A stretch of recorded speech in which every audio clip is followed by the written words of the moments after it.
अर्धापूर येथे युवा मोर्चाच्या वतीने वसमत फाटा बाळासाहेब ठाकरे चौकात उपस्थित मान्यवरांच्या हस्ते भारत मातेच्या प्रतिमेचे पूजन करून भारत माता की जय, वंदे मातरम, हर घर तिरंगा आदी घोषणा देण्यात आल्या।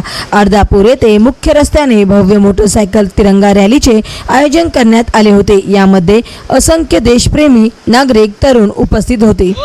या मोटरसायकल तिरंगा रॅलीत भाजपा युवा मोर्चाचे तालुका अध्यक्ष जठन पाटील मुळे, नगर अध्यक्ष छत्रपती कानोडे, माजी उपनगर अध्यक्ष राजेश्वर शेटे, सोसायटीचे चेअरमन प्रवीण देशमुख, पंचायत राज तालुका अध्यक्ष तुळशीराम बंडाळे, विलास साबळे, योगेश हळदे, आनंद वैद, संतोष पवार, तुकाराम माटे, विठ्ठल काकडे, कुश भांगे यांनी या रॅलीचे आयोजन केले होते। यावेळी असंख्य देशप्रेमी नागरिक, भाजप युवा मोर्चाचे कार्यकर्ते आदीसह सहभागी झाले होते।